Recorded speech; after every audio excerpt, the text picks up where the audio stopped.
তাহলে আল্লাহরে কেউ গালি দিলে আপনার বরদাস্ত হয়? হ্যাঁ, কথা বল না কেন? মুসলমানের দেশে যদি কেউ আল্লাহকে গালি দেয় আপনার বরদাস্ত হয়? যদি আপনি সহ্য করতে পারেন তাহলে বুঝবেন আপনার ভিতরে ঈমান নেই, মানে মুনাফিক মার্কা মুসলমান। আল্লাহরে কেউ গালি দিলে, নবীরে কেউ গালি দিলে যদি ঈমানের স্পিরিট আপনার ভিতরে না আসে, আপনি মুনাফিক। আপনি কালেমা পড়েন আবার মুসলমান হন। সম্মানিত সুধী, শুধু তাসবিহ পড়লি, সুবহানাল্লাহ সুবহানাল্লাহ বললি আপনি জান্নাতি নয়। এখানে আপনার ইসলাম শেষ না। আমরা তো মনে করি তাসবিহ লয়ে মসজিদে যায় আর নামাজ পড়ি, আমার লাগে আটটা দরজা খোলা, কোন দিকে ঢুকবো তা নিয়ে চিন্তা আছে। এখানে ইসলাম নয়। বাংলাদেশে যেখানে 92% মুসলমানের দেশ, এটা 99% মুসলমানের দেশ, এখানে আল্লাহু আকবারের ধ্বনিতে সূর্য ওঠে, আল্লাহু আকবারের ধ্বনিতে সূর্য অস্ত যায়। সেই দেশে যদি কোনো নাস্তিক আর মুরতাদ আর কোনো রাম ভাম যদি আল্লাহকে নিয়ে গালি দেয়, এটা বরদাস্ত করা যাবে না। ইতিমধ্যে আপনারা জানেন, এক কুলাঙ্গার পতিতালয়ের এক মহিলা বাউল শিল্পী গায়িকা আল্লাহকে মুনাফিক বলে গালি দিয়েছে। শুনেন, আল্লাহকে মুনাফিক বলে গালি দিয়েছে, আল্লাহকে শয়তান বলে গালি দিয়েছে। এদেশের 92% মুসলমানের দেশে যদি কোন কুলাঙ্গার আল্লাহর শানে বেয়াদবি করে, তাওহীদ জনতা এটা বরদাস্ত করতে পারবে না। আমরা স্পষ্ট জানাইতে চাই,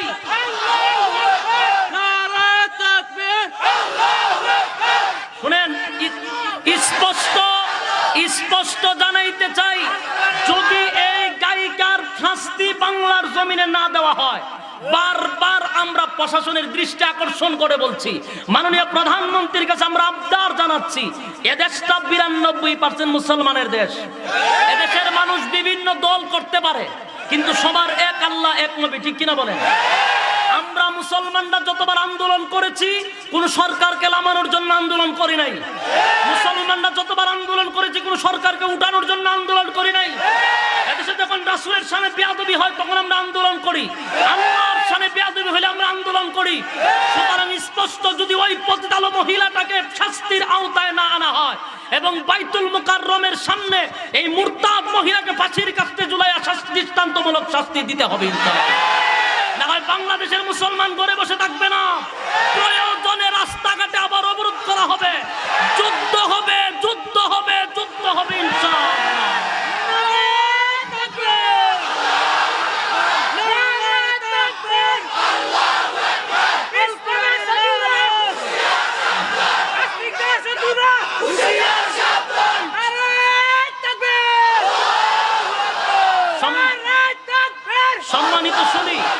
সম্মানিত শুধু আমি একটা জিনিস আশ্চর্য, কিছুদিন ধরে অতিরিক্ত হচ্ছে, আমি আশ্চর্য হয়ে গেলাম। বাউল শিল্পীর মতো এই সমস্ত একেবারে বাজে লোকগুলা ইসলাম নিয়ে কটূক্তি করার সাহসটা কোথার থেকে পাইছে, আমাদের দেখা দরকার। একটাই বলছে যে আল্লাহর থেকে গুরু বড়,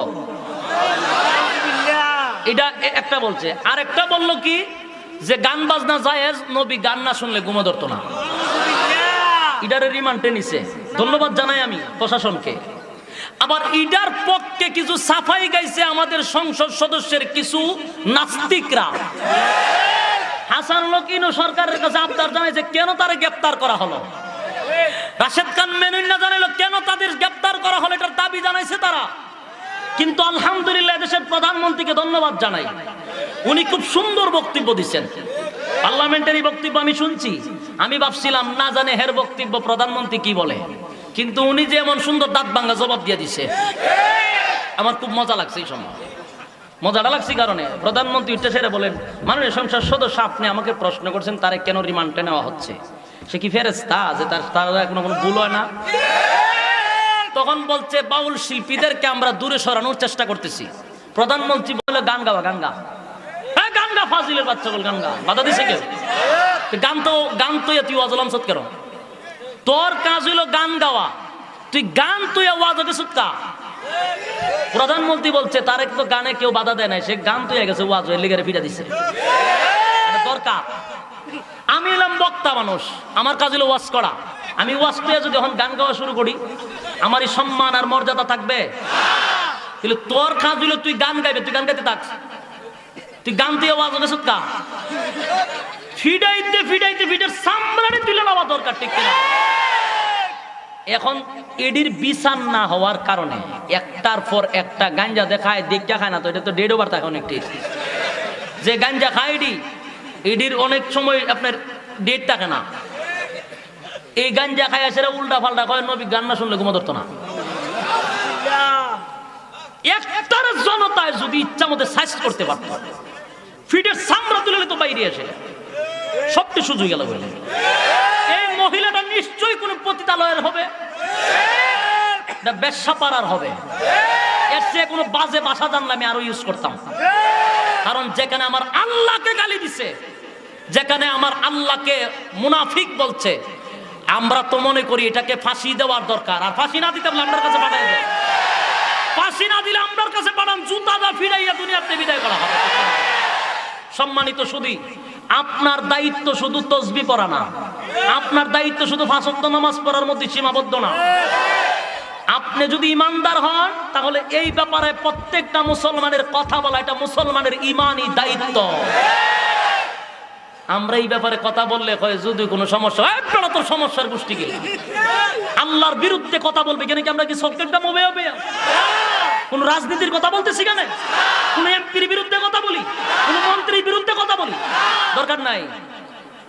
যার মনে চায় পুরো দেশ খাই আলো তোমরা, দরকার নাই আমাদের।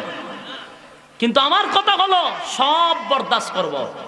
আল্লাহ এবং রাসূলকে নিয়ে যদি কেউ কথা বলে, যে কোনো দলের হোক, সাবার দাঁত ফেলায় দেওয়া হবে, সেখানে কাউরে খাতির করা হবে না। তুমি কোন দলের দেখার টাইম নাই, কারণ এখানে বুঝতে হবে যে বাংলাদেশটা কোন নাস্তিকের দেশ না, কোন নাস্তিক মুরতাদের দেশ এটা না, এটা মুসলমানের দেশ, এটা আলেম ওলামার দেশ। এদেশের যে সমস্ত উলামায়ে কেরাম বাংলার জমিনে আছে, সব উলামায়ে কেরাম যদি প্রস্রাব করে শ্রুতে নাস্তিকরা ভেসে যাবে। কার সামনে বেড়াগিরি দেখাস? কার সামনে বেড়াগিরি দেখান আপনারা?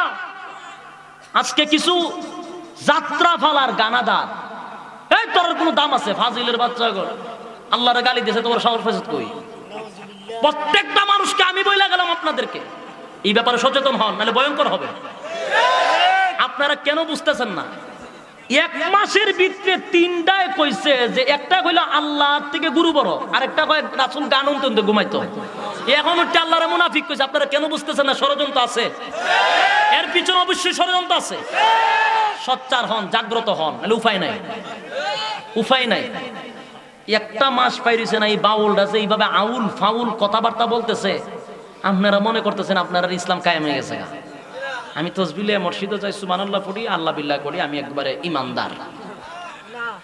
দায়িত্ব শেষ না। রাসূল কি খালি মানুষের মাথাতে হাত বুলাই দিছে?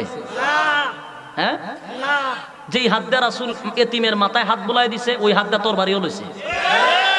মুসলমান এত নরম না। চিড়িয়াখানাত বাঘ দেখতে গেছেন নি? গেছে? চুপ করে ঘুমাই থাকে, এটা লড়ে না, কারণ জানে আমি এখন বন্দি, আমার বেটাগিরি নাই।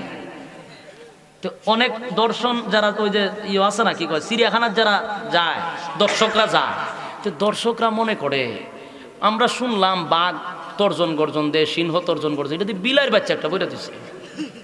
তো অনেক সময় গিয়ে এটা গুতায়, এটা এটা করে এমনি দেয়। বাঘে হয়ে রে আমার তো কি তর্জন গর্জন, এটা তো তুই দেখছত না, বন্দি আছে, এর লিগে কিছু মারতেছি না, আইসত দেখতে দেখে যাই গিয়া গুতাইস না। এরপর গুতায়, যে গুতানে শুরু করছে বেচারা উঠছে রাগ, আটকাজন হাত করে ডাক মারছে, ছাত্রী মাতৃ ফেলে উপায় দেয়, লাইলের শেষ। আসেনি এরকম? মুসলমানরা দেখছে খুব চোখ, কোনো সাউন্ড করে না। মুসলমানরা যত গুতাইবেন তত ইমানের স্পিড বাড়বে। গুতাইয়ের না আমরা চোখ। আলেম ওলামার গুতাইলে কিন্তু খবর আছে। বাংলাদেশে আলেম ওলামার বিরুদ্ধে লাগিয়ে আজ পর্যন্ত কেউ থাকতে পারছে না, কার গদি টিকায় রাখতে পারে নাই। ওলামায়ে কেরাম সিংহের মতো গর্জে উঠলে খবর আছে বই দিলাম। রাস্তা পাইবেন না, রাস্তা পাইবেন না বাগবার। এই জন্য বাউল টাউল যেডি আছে, গান গা, কেউ বাধা দিছে? গান গাইতে থাক, কিন্তু গান গাওয়াত গিয়ে ওয়াজ করিস না, পিঠের সামরা তুললাম বাইরে। কথা বুঝতে পারছেন? সচ্চর হবেন কিনা? যেখানে আল্লাহর রাসূল এত মায়ের খাইছে উহুদের ময়দানে, বদুয়া দিছে, তায়েফের ময়দানে মার খাইছে, বদুয়া দিছে, রক্ত জড়াইছে, বদুয়া দিছে না। কিন্তু আল্লাহকে গালি দেওয়ার কারণে রাসূল বলেন, আল্লাহ তুমি তাকে ধ্বংস করে দাও। কথাটা বুঝতে পারছেন? আল্লাহরে গালি দেওয়ার কারণে রাসূল বরদাস্ত করতে পারে নাই, অথচ রাসূলকে মারে, রাসূল উল্টা দোয়া করে। তুই আমরার গালি দেস, মোল্লা মৌলবী জঙ্গি তালেবান বহুত কইছে আমরা, এটা হুনতে হুনতে আমরার মাথা একবার হচ্ছে গেছে না। আমরা কিছু কইলে জঙ্গি, কিছু কইলে তালেবান, আমরা কোনো প্রতিবাদ করি? কইতে থাক, আমরা রে কইতে থাক, কিন্তু কইতে কইতে যদি তুই আল্লাহরে কস, ছাড় দেওয়া যাবে না, ছাড় দেওয়া যাবে না। এরা মনে করছে এরা যদি গুতায় কোনো কাম না দিই। এই জন্য আপনাদেরকে বলছি, আপনাদের ইমানি দায়িত্ব এখানে শেষ না, আরো আছে। আল্লাহর নবী বলেন, আমারে মারছে, রক্ত জড়াইছে, আমি কোনোদিন বদুয়া দেই নাই, উল্টা দোয়া করছি। কিন্তু আমার সামনে দাঁড়াইয়া মালিক গো তোমারে গালি দিছে, আমি নবীটা বরদাস্ত করতে পারি নাই, বাধ্য হইয়া তারে বদুয়া দিছি।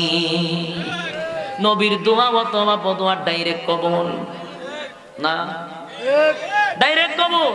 আবু লাহাব একবার পুরা ধ্বংস হয়ে গেছে, হেরে বাঘে কামড়ায় খাইছে, বুঝতে পারছেন? ধ্বংস।